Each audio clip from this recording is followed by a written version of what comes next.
Hi, thanks for joining me for another video. We're going to make a tag, a Christmas tag this time. Here's the couple of tags that I've made already.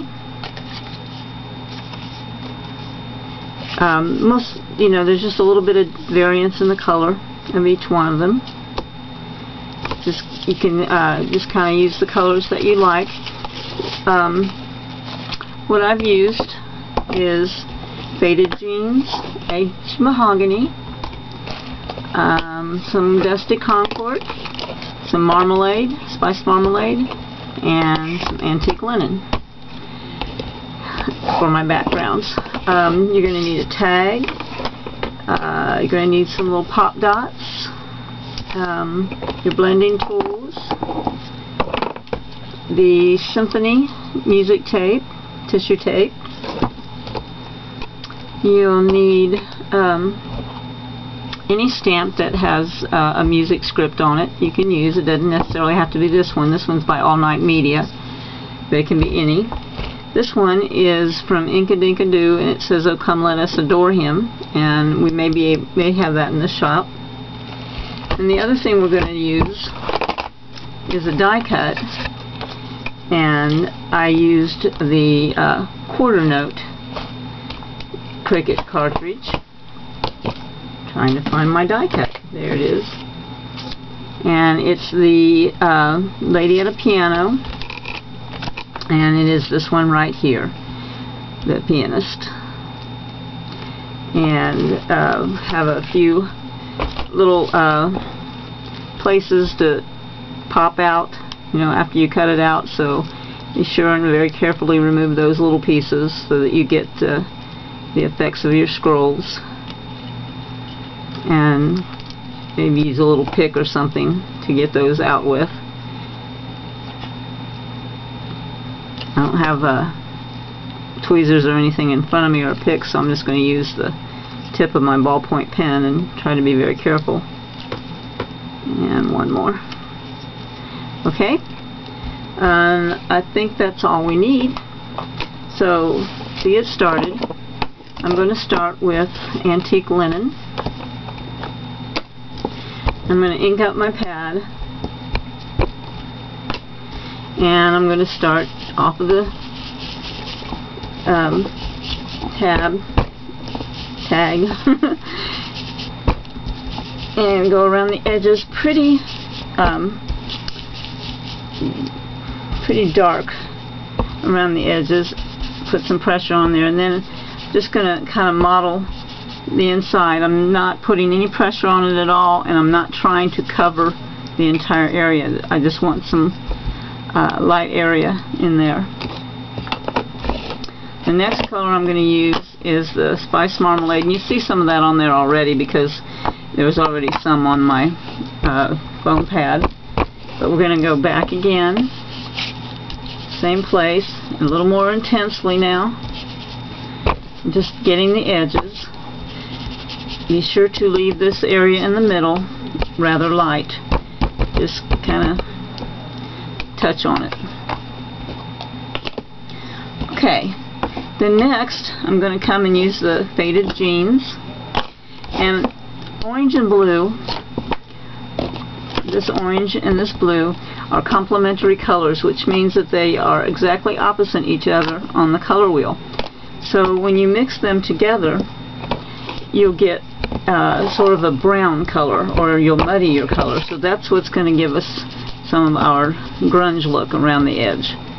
So that's why I'm using faded jeans. And also because I have a little bit of a yellow on here, we're also this blue is going to interact with that yellow antique linen that's already on here and make a little bit of a green cast.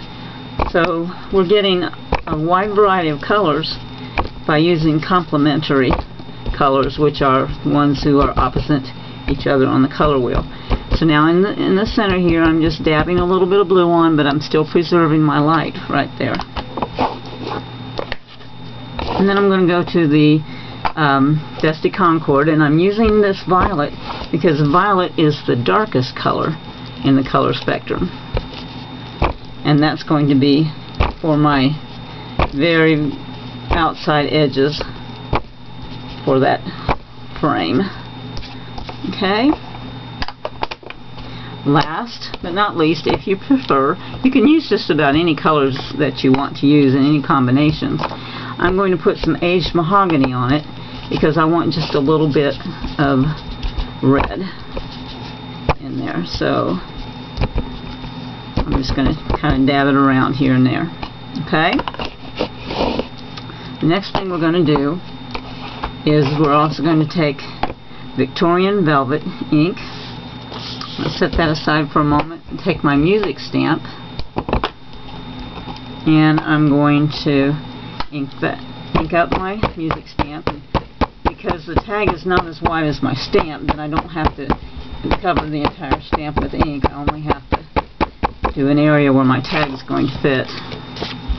So I'm going to start here at the bottom, and I'm putting the tag over top of the stamp because it's just a whole lot easier to get a good image if you hold the tag with one hand and rub the ink in with the other. Okay? And I'm going to refresh that again. And we're going to come up here and do the top part of the tag where it has not been inked yet in the same manner. And so there we have our script and our music notes. And then I'm going to take black ink, the black soot, the "Oh Come Let Us Adore Him" stamp, and I'm going to stamp this once at the top at an angle and once near the bottom at that same angle.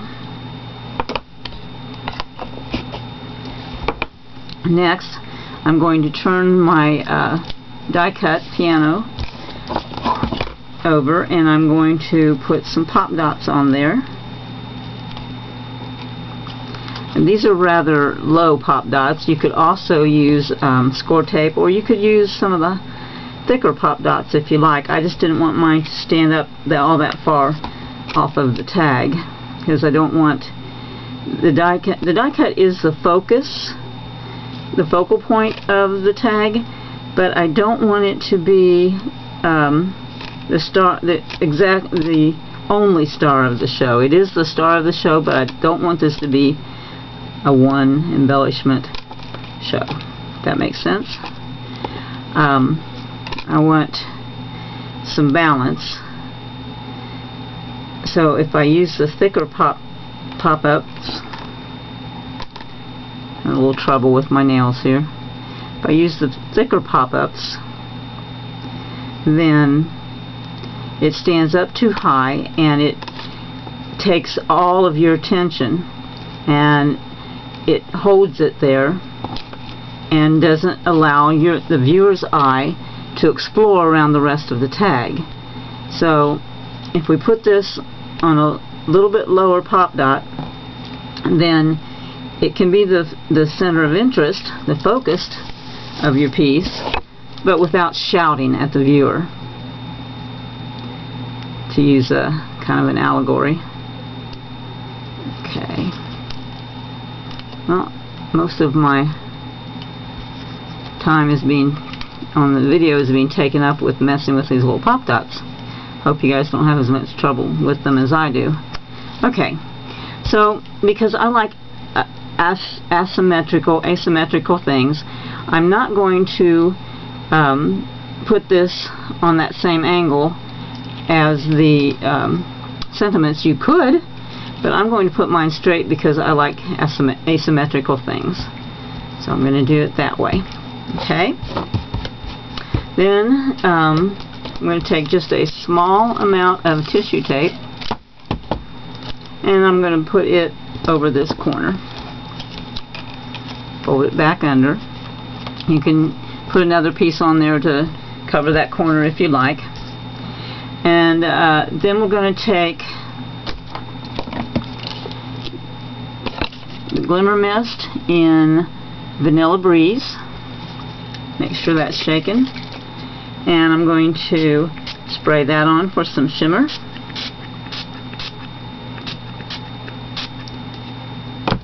And then the very last thing you want to do is have some fibers ready. I like to use 3, and I like to use at least 2 colors and possibly 3 colors, and as many different textures as I can. And I'm going to put that through the hole, and you can tie a knot in it and have a tag, or you can put it through the hole and tie the knot up here and hang it from your Christmas tree. So there's a quick and easy tag for the for gifts or a gift tag or something. And I've made about 4 of these, and they're all just a little bit different color, each one of them, but all along the same lines. So I hope you have fun making this, and I hope you enjoyed the video.